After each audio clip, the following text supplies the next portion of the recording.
क्या देख रहे हो? हेलो चुप रहो लड़की भैया पे। हम लोग अभी सीखने चलते हैं सर माध्यक और क्या सीखेंगे? बहुलक सीखेंगे। बड़ी बारीकी से देखिएगा क्योंकि एक एक नंबर का ही सवाल है। मान लीजिए कोई क्वेश्चन दिया, पहले तो ऐसा होगा सूत्र, पहले माध्य का सूत्र देख लीजिए क्या होता है। माध्य बराबर होता है सभी परीक्षणों का योग बटा परीक्षणों की परीक्षण मतलब कोई भी अंक चाहे संख्या दिया हुआ आपको रहेगा, उस सब को जोड़ देना है और कई गो अंक है कई गो संख्या है उन नंबर नीचे देना रहता है। क्वेश्चन देखिए, जैसे मान लीजिए कि दे दिया आपको 1 2 3 0 5 दे दिया ना, यहाँ लिख देगा माध्य निकाले। ठीक है, ये आपका क्या हो गया? क्वेश्चन हो गया। अब इसमें फॉलो क्या करना है आपको? इस सूत्र को फॉलो करना है। ये जो दिया है ये आपका क्या है? प्रेक्षण। क्या है ये? प्रेक्षण। तो इस सब को क्या कर देना है? जोड़ देना है। और कई गो अंक है देखिए तो 5। नीचे कितना भाग देना है? 5। देखिए सूत्र अप्लाई करते हैं। माध्य बराबर सभी परीक्षणों का योग, अब बटा में क्या होगा? परीक्षणों की संख्या। माध्य बराबर सबको जोड़िए, 1 + 2 + 3 + 0 + 5 और टोटल क्या अंक है ये?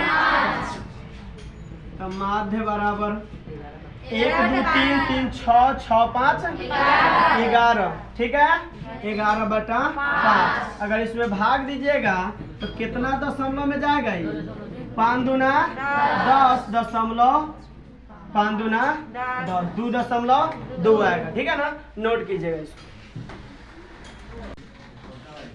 अभी देखो, अभी कुछ अंक दिए हैं, आपको बताया क्या कि माध्य निकालना बना है, इजी है। अगर क्वेश्चन तुमको दे दे एग्जाम में कि 5 प्राकृत संख्याओं का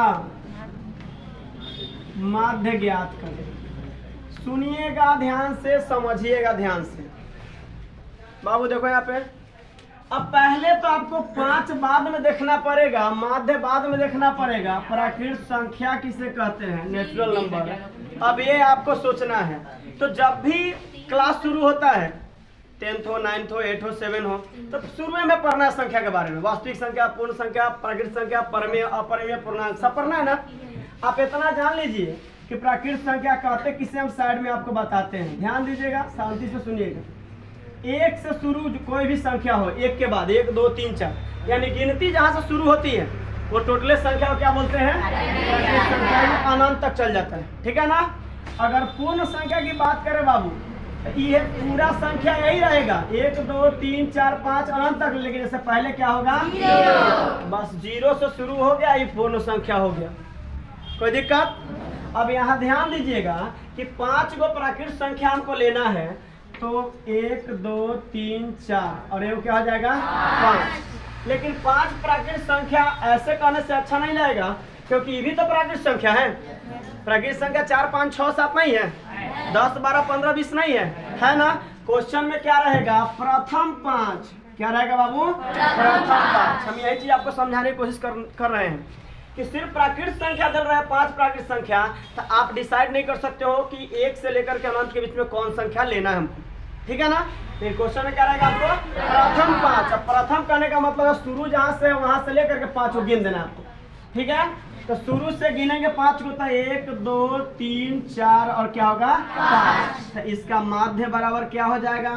सूत्र सामने ऊपर है, सबको जोड़ना है, तो 1 + 2 + 3 + 4 + 5। अब बाटा में 5 को और आता हूँ, चाहे गिन लीजिएता हूँ, तो बाटा में 5 5 4 9 9 3 12 2 14 1 15 बटा 5। क्या बराबर आ गया बाबू? 5 3 15। माध्य बराबर क्या आ गया? 3। ये हो गया आपका मेन आंसर। अगर इसी क्वेश्चन में और भी कुछ कह, जैसे मान लो 10 प्राकृतिक संख्या कह दे, प्रथम 10 तो 1 से लेकर कितना लेंगे 6, प्रथम 6 प्राकृतिक संख्या तो 1 से 6 तक लेंगे। दिक्कत होगा बनाने में, नोट कीजिए और भी चलते हैं आगे की ओर। बाबू देखना है, क्वेश्चन ही फरमाइश कर रहे हैं, वो हम डिसाइड निकालते हैं क्या रिजल्ट आता है। देखो बोलो, क्वेश्चन बोलता हूँ। 4 लगातार विषम संख्या का माध्य 6 है। कह रहा है 4 लगातार विषम संख्याओं का माध्य, ध्यान देखिएगा, बहुत मस्त क्वेश्चन है सर। माध्य 6 है तो सबसे बड़ी विषम संख्या क्या है? तो सबसे बड़ी विषम संख्या क्या होगी? अब बताइए, माध्य दिया है, संख्या के पता भी नहीं है, वो भी मैं पेज क्या फंसा दिया आपका। अब एक बात जान लीजिए, मैं प्राकृतिक पूर्ण साथ जाने हैं ना, विषम भी जानिए। ध्यान दीजिए यहाँ पे, विषम संख्या उसे कहते हैं जो 2 से नहीं कटे। विषम संख्या किसे कहते हैं? जिस संख्या में 2 से भाग न लगे, पूरा पूरा वो न कटे। जैसे 1, 3, 5, 7, 9, 11, 13, 15 ऐसे, सिर्फ 2 से ना कटे, ठीक है ना। 3 से भी कट सकता है, दूसरा कुछ से कट सकता है, लेकिन 2 वाला पार्ट रह जा नहीं कटेगा। और सम संख्या क्या होता है? जो 2 से कट जाए, जैसे 2, 4, 6, 8, 10। ठीक है, अब हमको मतलब इससे रखना है ना। अच्छा एक बात बताइए, तो ए से ही कै गो ज्यादा है? हो 2 गो ज्यादा है ना। ए से ही कै गो ज्यादा है? ए से ही कै गो ज्यादा है? तन को दिक्कत, यानी कि पहले आप, अच्छा एक और बात अभी हम आपको समझाए हैं कि प्रथम 4 विषम संख्या कहता, तब ना आपका दिमाग कुछ बत्ती जलता। सीधे कह रहा है 4 लगातार विषम संख्या, अब इतना तो है, में से कौन लीजिएगा? आपके अंदर है उतना सेंस? नहीं ना ले पाइएगा, तो आप मानिए। अब फिर मानेंगे भी कथी? अब x माने, x+1 माने, x+2 माने, x+3 माने, क्या माने? ये भी एक बहुत बड़ा फैक्ट है। अब ध्यान दीजिएगा, क्या उबार रहा है विषम संख्या में? अगर ध्यान दीजिएगा, पहला अगर विषम संख्या मान लेते हैं, ध्यान दीजिएगा, माना कि बहुत टिपिकल क्वेश्चन है, बहुत मजेदार है सर, ध्यान दीजिए। पहला विषम संख्या यदि हम मान लेते हैं बाबू x, तो दूसरा विषम संख्या मेरा होगा, दूसरा विषम संख्या बराबर x प्लस क्या होगा? देखने में आपको सम लगेगा, लेकिन आपका इस सिद्धांत क्या करेगा कि बेटा दुद्दू को बढ़ाओ, इसमें क्या को बढ़ाओ? दुद्दू को। अगर एक ही को बढ़ाओगे तो गड़बड़ हो जाएगा। इसमें क्या करा बढ़ाने के लिए? दुद्दू को। तो देखने में आपको सम की तरह लगेगा, लेकिन हो क्या रहा है? विषम का काम हो रहा है। फिर देखिए तीसरा के लिए, देखिए तीसरा विषम संख्या बराबर x+4, फिर 2 को बढ़ाना है, 4 को ना करा है, चौथा ही मान लीजिए बाबू। चौथा विषम संख्या बराबर x+, मानने में कोई दिक्कत? अब आइए सिद्धांत पे। तो 4 लगातार विषम संख्याओं का माध्य कितना है? 6। तो पहले माध्य का फॉर्मूला काम कर लेते हैं। माध्य बराबर सभी परीक्षणों का योग बटा परीक्षणों की संख्या। ठीक है। अब माध्य बाबू दिया है 6, बारीकी से देख लो, माध्य क्या दिया है? 6। सभी परीक्षण का योग करना है। परीक्षण हम माने हैं 4 गो, ये ना मेरे पास अंक है, क्या है संख्या? ये x है, x+2 है, x+4 है, x+6 है। तो शांति से सुनिएगा, बाटा में कै गो है सर? इतना डाल लीजिए तब, चाहे गिन लीजिए 4 गो है तो 4। ठीक, 6 के बाटा में क्या छुपल है? 1। तो ए से में गुना कर देंगे तो 6 चौका 24, लेकिन उससे पहले ए में से ए में काम कर लेते हैं। तो 6/1 बराबर 1 गो, 1 गो, 2 गो, 3 गो, 4 गो x, अब प्लस 2 गो, 4 गो, 6 6 12, अब बटा में हो जाता है 4। ध्यान दीजिएगा यहाँ पे, अभी 4x+12 में 1 से गुना करेंगे, हो जाएगा 4x+12 बराबर 6 चौका 24। शांति से सुनो, तो हल्ला मत करो। 24, 4x बराबर 24, और जोर से आ गया ही घटाओ में, 4x बराबर बचेगा 12, अब x बराबर बाबू 12 गुना से आ गया नीचा भाग में 4 तिहाई 12। अब आपका x बराबर बच गया 3। अब बाबू x बराबर 3 आया तो ये तो सबसे पहला निकला और मैं पूछ रहा है क्या सबसे बड़ी विषम संख्या, तो सबसे बड़ा चौथे ना होगा। तो देखिए सबसे बड़ी विषम संख्या बराबर x प्लस 6 यानी 3 प्लस 9 सॉरी 6, तो क्या हो जाएगा 9। यही आपका मेन आंसर होगा। कोई डाउट नोट कीजिएगा। अब देखिए माध्य पे और भी क्वेश्चन आ देखते हैं। जैसे देखिए लिख देगा प्रथम 10 पूर्ण संख्याओं का माध्य बताएं निकाले, कुछ भी लिख सकता हूं वहां पे, ठीक है ना। आपको एकदम चुटकियों में बनाना है, पूरा फॉर्मूला नहीं लिखना है, फॉर्मूला ऊपर लिखा है देखना है ध्यान से। माध्य बराबर ध्यान दो, प्रथम 10 पूर्ण संख्या कहाँ शुरू होगा 0 से। चलो 0 से 10 तक तो लिखते हैं 0 1 2 3 4 5 6 7 8 9 तक जाएंगे तो 9 गो ही आएगा 0 10 गो। क्वेश्चन में करा 10, गिन के भी दे दो बटा में 10, फटाफट आप जोड़ लो इसको 9 8 17 17 7 कितना होगा 24 24 से 6 30 30 5 35 4 39 3 42 2 44 1 45 बटा में कितना हुआ। ध्यान दो यहाँ पे, इसको काटने की कोई जरूरत नहीं है, डायरेक्ट भाग कैसे देख के देखो। जितना जीरो नीचे होगा एक पे, जितना जीरो नीचे होगा उतना ही ऊपर के दहिना से अंक गिन के दशमलव बैठा देंगे। देखो एगो जीरो है ना बाबू, एगो अंक गिनो 5 है ना, 5 के पहले दशमलव बैठा देंगे, 4 जो है लिख देंगे, हो गया काम खत्म। नोट करो अब देख बाबू इस तरह भी क्वेश्चन आपको एग्जाम में मिलेगा। यदि 1 2 x 0 और 5 का माध्य 12 हो तो x का मान निकालें। अभी हम लोग सिंपल वाला देखें, थोड़ा इसमें ट्विस्ट क्या है, x का मान आपको निकालना है, माध्य आपका दिया है और x के साथ भी कुछ अंक दिया हुआ है, ठीक है ना।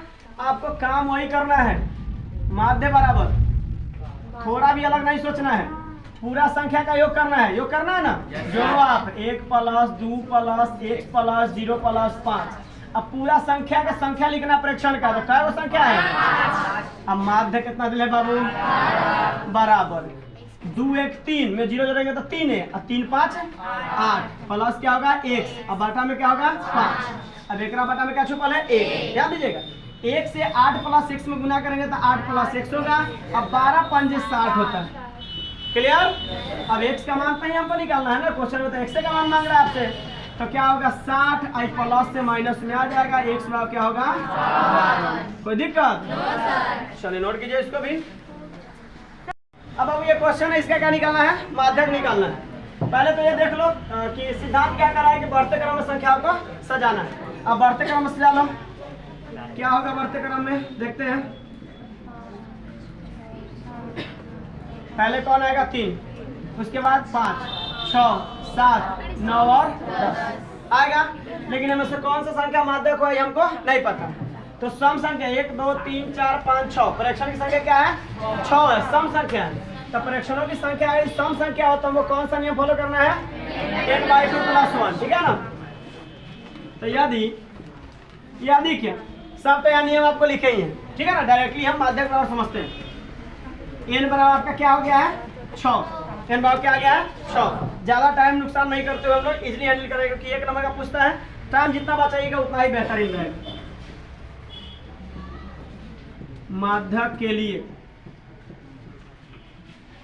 क्या होगा ये n/2 + 1 वहाँ पर n/2 + 1 वहाँ पर n का मान कितना है 6 6/2 + 1 वहाँ पर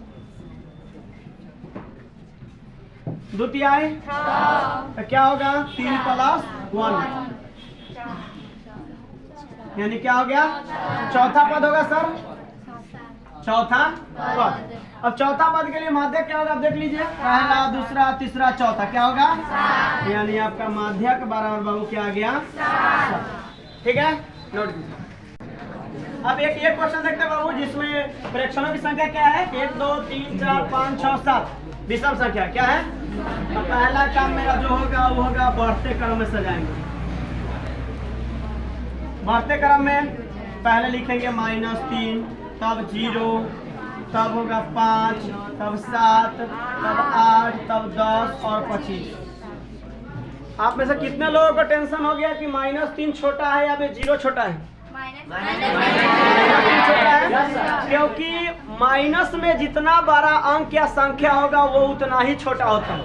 भेजा में याद रखिए, प्लस में जो जितना बड़ा है उतना ही बड़ा है वो, नहीं प्लस माइनस में जो जितना बड़ा है उतना ही क्या है? छोटा है। यानी -1 और -25 में सबसे बड़ा कौन है? -1 बड़ा है, ठीक है ना? क्या हम बोले कि माइनस में जितना बड़ा अंक होगा उतना ही क्या होता है? छोटा है। -25 ऐसा समझिए कि किसी एक व्यक्ति के पास 1 रुपया कर्जा है और किसी के पास क्या है? 25 रुपया कर्जा है। तो 25 रुपया वाला कर्जा वाला आदमी ज्यादा गरीब होगा ना, -1 वाला तो कम गरीब होगा ना। इसीलिए ऐसा समझिए कि जिसके पास माइनस होता है वो जितना ही बड़ा अंक होता है वो उतना ही क्या होता है? छोटा होता है। याद रखिए। अब देखिए इस सिद्धांत को फॉलो कीजिए कि प्रेक्षणों की संख्या क्या है? विषम है। n बराबर क्या है? 7 है, जो कि क्या है? विषम है कि नहीं है? अब n बराबर 7 विषम संख्या, तो हमको फॉलो क्या करना है? पद बराबर क्या होगा? n + 1/2। पद बराबर n + 1/2। तो क्या करेंगे? 7 + 1/2 यानी 8/2, 2 चौका 4 है ना? यानी कि हमको चौथा पद लिखना है। कौन लिखना है? चौथा पद हमको लिखना है। तो माध्यक बराबर बाबू देख लो, माध्यक बराबर पहला, दूसरा, तीसरा, चौथा, ये ना होगा 7। कोई दिक्कत? नोट कीजिएगा। अब देखिए इसको नॉर्मल एक ट्रिक बताते हैं जो कुछ ही क्षणों में आप इसको बना दीजिएगा। माध्यक आप निकाल लीजिएगा। एग्जाम में 1 नंबर पाने के लिए ज्यादा टाइम नुकसान करना जरूरी नहीं है, क्षण भर में बनाएंगे इसको। पहले तो बढ़ते क्रम में इसको सजाइए, ठीक है ना?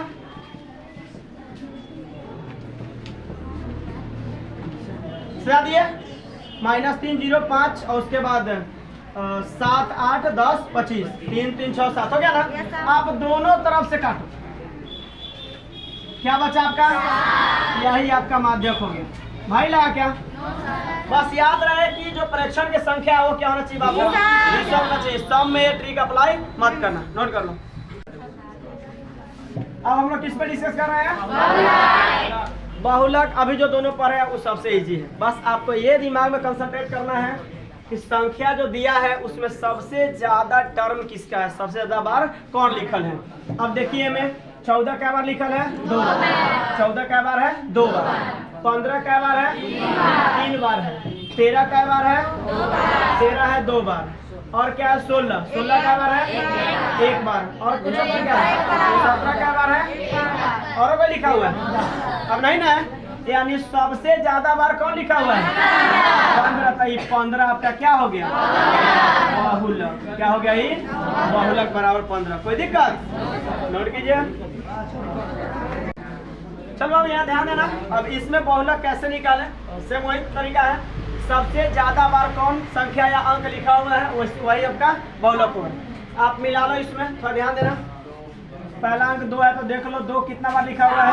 1 2 3 4 बार। 3 क्या बार है? 3 आपका है 2 बार। 5 क्या बार है? 5 आपका सिर्फ 1 बार है। उसके बाद 0 क्या बार है? 1 बार है। उसके बाद 7 है 2 बार। उसके बाद 6 क्या बार है? 1 बार। 3 का तो हो गया 2 बार। सब क्लियर है? तो सबसे ज्यादा कौन है? 2 है 4 बार है। यही 2 आपका क्या हो गया? बहुलक। बहुलक बराबर क्या हो गया? 2 आपका हो गया। ठीक है ना? नोट कर लीजिए।